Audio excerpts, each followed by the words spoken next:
Hello friends, welcome back to my channel. ಈ ದಿನ ನಾವು 7ನೇ ತರಗತಿಯ ವಿಜ್ಞಾನ ವಿಷಯದ ಪಾಠ ಯೋಜನೆ ಲೆಸನ್ ಪ್ಲಾನ್ ಯಾವ ರೀತಿಯಾಗಿ ಸ್ಟೆಪ್ ಬೈ ಸ್ಟೆಪ್ ಬರೆಯೋದು ಅಂತ ಹೇಳಿಬಿಟ್ಟು ನೋಡೋಣ. ಇಲ್ಲಿ ನಾನು ದಿನಾಂಕವನ್ನು ಮೆನ್ಷನ್ ಮಾಡಿದ್ದೇನೆ. ಸೊ ಕೆಲವೊಬ್ಬರಿಗೆ ಈ ದಿನಾಂಕಗಳು ಚೇಂಜ್ ಆಗ್ತಾ ಇರ್ಬೋದು. ಅಂದರೆ 16ರಿಂದನೇ ಸ್ಟಾರ್ಟ್ ಮಾಡಿದ್ದೀವಿ. ಸೊ 1ನೇ ತಾರೀಕುವರೆಗೆ ಬೇಕಾಗುತ್ತೆ. ಸೊ 1ನೇ ತಾರೀಕುವರೆಗೆ ಆಯಿತು. ಸೊ ಕೆಲವರಿಗೆ ಅವರ ಒಂದು ದಿನಾಂಕಗಳನ್ನು ಇಲ್ಲಿ ಮೆನ್ಷನ್ ಮಾಡ್ಕೊಳ್ಳಿ.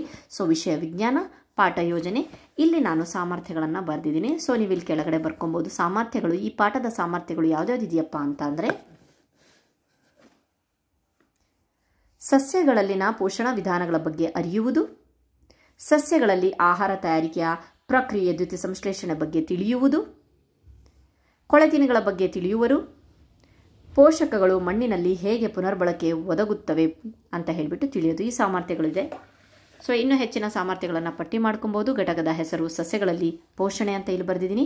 ಇಲ್ಲಿ ಮೇನ್ ಯಾವ್ಯಾವ ಹೆಡ್ಲೈನ್ಸನ್ನು ಬರೀಬೇಕು ಅಂತ ಹೇಳ್ಬಿಟ್ಟು ಹೇಳ್ತೀನಿ. ಕಲಿಕೆಯ ಅಂಶಗಳು, ಇಲ್ಲಿ ಈ 5E ಇದೆಯಲ್ವಾ, engage, explore, explain, expand, evaluation, ಅದನ್ನು ಬರೀಬೇಕು. ಎಲ್ಲಿ ಯಾವ ಒಂದು ಅಂಶ ಸ್ಟಾರ್ಟ್ ಆಗಿದೆ ಅಂತ. ನೆಕ್ಸ್ಟ್ ಇಲ್ಲಿ ಕಲಿಕೆಯನ್ನು ಅನುಕೂಲಿಸಲು ರೂಪಿಸಿದ ಚಟುವಟಿಕೆಗಳನ್ನು ಬರೀಬೇಕು. ಯಾವ್ಯಾವ ಚಟುವಟಿಕೆಗಳನ್ನು ಮಾಡಿದ್ವಿ, ಯಾವುದು ಪಾಠದ ಅಂಶಗಳನ್ನು ನಾವಿಲ್ಲಿ ನಿರ್ವಹಿಸಿದ್ವಿ ಅಂತ. ಸೊ ಇಲ್ಲಿ ಬೋಧನಾ ಕಲಿಕೋಪಕರಣಗಳು ಅಂತ ಅಂದರೆ TLM ಯಾವುದನ್ನು ಬಳಸಿದ್ವಿ. ಮೋಸ್ಟ್ ಇಂಪಾರ್ಟೆಂಟ್ ಮೌಲ್ಯಮಾಪನ ಸಾಧನ ತಂತ್ರ, ಯಾವ ಸಾಧನವನ್ನು ಯಾವ ತಂತ್ರದ ಸಹಾಯದಿಂದ ಈ ಒಂದು ಕಲಿಕೆ ಅಂಶವನ್ನು ನಾವು ನಿರ್ವಹಿಸಿದ್ವಿ. ಅದಾದಮೇಲೆ ನೆಕ್ಸ್ಟು ಶಿಕ್ಷಕರ ಸ್ವ ಅವಲೋಕನ. ಸೊ ನಾವು ನಮಗೆ ಅವಲೋಕನ ಮಾಡ್ಕೊಬೇಕು. ಸೊ ಮಗು ಆ ಒಂದು ಅಂಶ ಕಲಿತಿದೆಯಾ ಅಂತ ಹೇಳಿಬಿಟ್ಟು. ಸೊ ಆ ಒಂದು ಕಾಲಮ್ ಇಲ್ಲಿದೆ. ಸೊ ಇಲ್ಲಿ ನೋಡಿ, ಮೊದಲನೇದಾಗಿ ತೊಡಗಿಸಿಕೊಳ್ಳುವಿಕೆ, ಎಂಗೇಜ್. ಇಲ್ಲಿ ಮಕ್ಕಳಿಗೆ ತಮ್ಮ ಸುತ್ತಮುತ್ತಲೂ ಕಂಡುಬರುವ ಜೈವಿಕ ಮತ್ತು ಅಜೈವಿಕ ವಸ್ತುಗಳನ್ನು ಪಟ್ಟಿ ಮಾಡಲು ತಿಳಿಸುವುದು. ಬೋಧನಾ ಕಲಿಕಾ ಉಪಕರಣ ಇಲ್ಲಿ ಯಾವುದೂ ಇಲ್ಲ, ಒಂದು ಚಟುವಟಿಕೆ ಮೂಲಕ. ಸೊ ತಂತ್ರ, ಇಲ್ಲಿ ಚಟುವಟಿಕೆ, ಸಾಧನ ಅನ್ನೋದು ಪಟ್ಟಿ ತಯಾರಿಕೆ. ಸೊ ಇಲ್ಲಿ ಚಟುವಟಿಕೆ ಯಾವ ರೀತಿಯಾಗಿ TLM ಆಗುತ್ತೆ ಅಂತ ಹೇಳಿದ್ರೆ, ಇಲ್ಲಿ ಚಟುವಟಿಕೆಯನ್ನು ಮಾಡೋಕ್ಕೋಸ್ಕರ ಇಲ್ಲಿ ಕೆಲವೊಂದು ನಾವು ಚಿಟ್ಸ್ಗಳನ್ನು ಮತ್ತು ಸ್ಕೆಚ್ ಪೆನ್ಗಳನ್ನು ಬಳಸ್ತೀವಲ್ಲ, ಅದಕ್ಕೋಸ್ಕರ ಬರೆದಿರೋದು. ಓಕೆ. ನೆಕ್ಸ್ಟ್ ಇಲ್ಲಿ ಮಕ್ಕಳು ಪೂರ್ವಜ್ಞಾನ ಸ್ಮರಿಸಿ ಪಟ್ಟಿ ತಯಾರಿಸುವರೇ ಅನ್ನೋದು ನಮ್ಮ ಪ್ರಶ್ನೆ.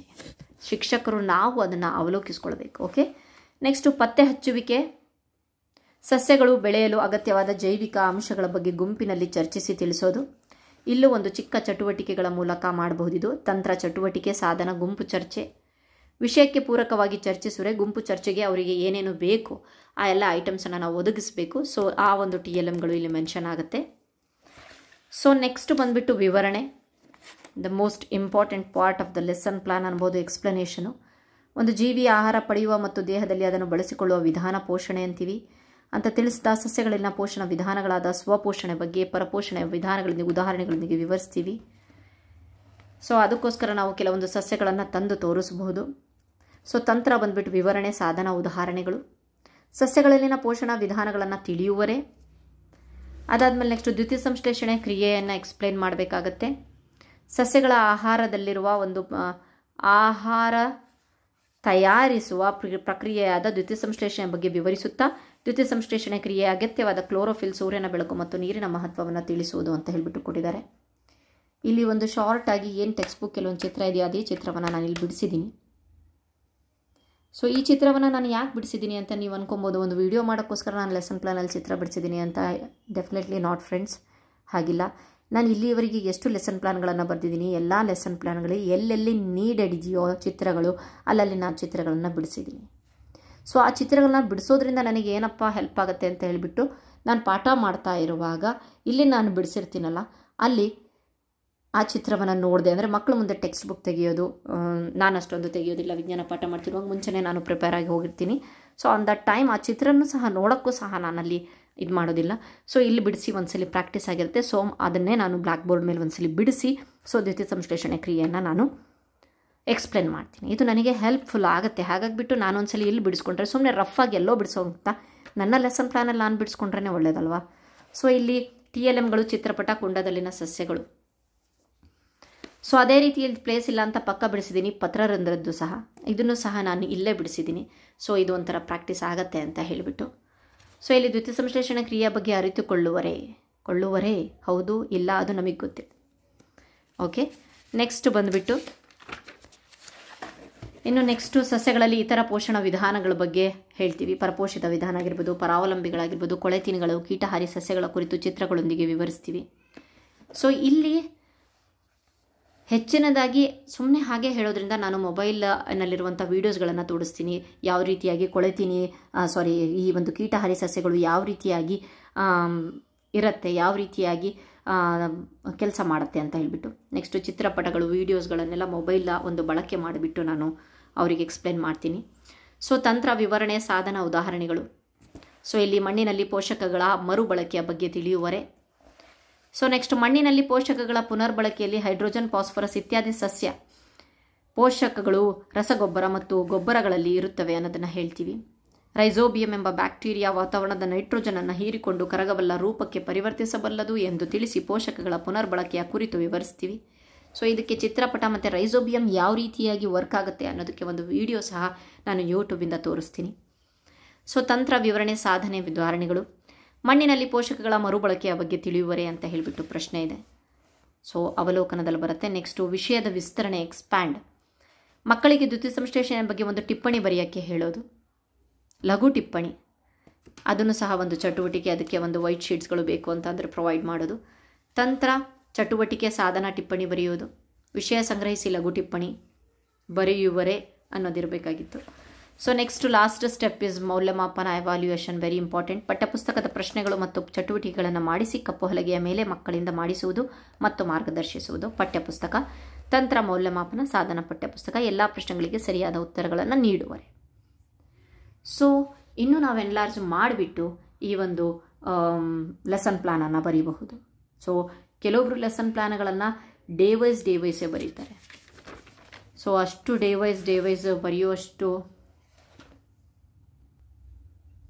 ಸೊ ಡೇ ವೈಸ್ ಅಂತ ಹೇಳಿಬಿಟ್ಟು ಬರೀತಾರೆ. ಒಂದೊಂದು ದಿನಕ್ಕೆ ಎಷ್ಟೆಷ್ಟು ಪಾಠವನ್ನು ಮಾಡಿದ್ವಿ ಅಂತ ಹೇಳಿಬಿಟ್ಟು.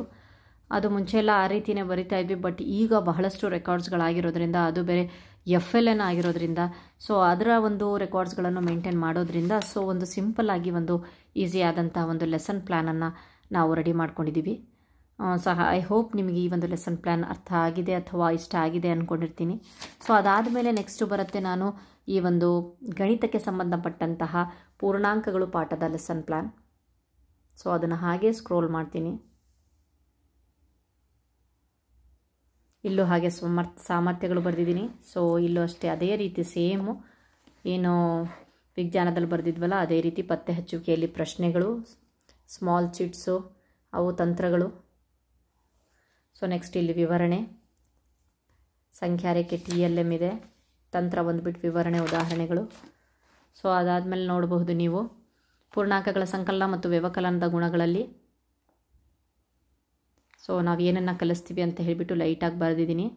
ಸೊ ಸಂಖ್ಯಾರೇಖೆಯ ಚಾರ್ಟ್, ವಿವರಣೆ, ಉದಾಹರಣೆಗಳು, ಪೂರ್ಣಾಂಕಗಳ ಗುಣಾಕಾರ ಮತ್ತು ಗುಣಧರ್ಮಗಳು ಇದು. ಸೊ ನೆಕ್ಸ್ಟ್ ಪೂರ್ಣಾಂಕಗಳ ಭಾಗಾಕಾರ ಮತ್ತು ಧರ್ಮಗಳು. ಸೊ ಯಾವ್ಯಾವ ನಿಯಮಗಳು ಇದೆ ಅಂತ ಹೇಳಿಬಿಟ್ಟು ವಿವರಣೆ, ಉದಾಹರಣೆ. ಓಕೆ, ನೆಕ್ಸ್ಟ್ ಬಂದುಬಿಟ್ಟು ಸೊ ನೆಕ್ಸ್ಟು ಎಕ್ಸ್ಪ್ಯಾಂಡಲ್ಲಿ ಮಕ್ಕಳನ್ನು ಗುಂಪುಗಳನ್ನು ಮಾಡಿ ಗುಂಪಿಗೆ ಒಂದೊಂದು ಮೂಲ ಕ್ರಿಯೆಯ ಮೂಲಕ 4 ಲೆಕ್ಕಗಳನ್ನು ನೀಡು ಕಪ್ಪು ಹಲಗೆ ಮೇಲೆ ಬರೆಸೋದು, ಅಭ್ಯಾಸ ಚಟುವಟಿಕೆ, ಗುಂಪು ಕಾರ್ಯ. ಸೊ ಅದಾದ ಮೌಲ್ಯಮಾಪನದಲ್ಲಿ ನೀವು ನೋಡ್ಬೋದು ಪಠ್ಯಪುಸ್ತಕ ಮತ್ತು ಅಭ್ಯಾಸ ಪುಸ್ತಕದ ಪ್ರಶ್ನೆಗಳು, ಕಪ್ಪು ಹಲಗೆಯ ಚಟುವಟಿಕೆಗಳಿದೆ. ಸೊ ಮತ್ತೆ ಅಷ್ಟೇ ಅಲ್ಲದೆ ಲೆಸನ್ ಬೇಸ್ಡ್ ಅಸೆಸ್ಮೆಂಟ್ ಇದೆ, ಆ ಪ್ರಶ್ನೋತ್ತರಗಳನ್ನು ಸಹ ಮಾಡಿಸೋದು. ಈ ಸಲ ಅದು ಬೇರೆ ಕೊಟ್ಟಿದ್ದಾರೆ, ಬಹಳ ತುಂಬ ಚೆನ್ನಾಗಿದೆ ಅದು ಲೆಸನ್ ಬೇಸ್ಡ್ ಅಸೆಸ್ಮೆಂಟು. ಆಮೇಲೆ ಬಹಳಷ್ಟು ಹೆಲ್ಪ್ಫುಲ್ ಆಗಿದೆ, ಅದು ನಮಗೆ ಒಂದು ರೈಟ್ ಹ್ಯಾಂಡ್ ಇದ್ದಂಗಾಗಿದೆ ಅದು. ಸೊ ಆ ಎಲ್ಲ ಲೆಸನ್ ಬೇಸ್ಡ್ ಅಸೆಸ್ಮೆಂಟಲ್ಲಿರುವಂಥ ಪ್ರಶ್ನೆಗಳನ್ನು ಮಕ್ಕಳು ಬಂದುಬಿಡ್ತು ಅಂತಂದರೆ ಆ ಪಾಠದಲ್ಲಿ ಅವರು ಏನೂ ಬಿಟ್ಟಿರಲ್ಲ. ಸೊ ಅಷ್ಟು ಕವರ್ ಮಾಡಿದ್ದಾರೆ. ಸೊ ಅದಕ್ಕೆ ಪಠ್ಯಪುಸ್ತಕ, ಅಭ್ಯಾಸ ಪುಸ್ತಕ ಮತ್ತು ಲೆಸನ್ ಬೇಸ್ಡ್ ಅಸೆಸ್ಮೆಂಟ್ ಅನ್ನೋದನ್ನು ಕೊಟ್ಟಿದ್ದೀನಿ.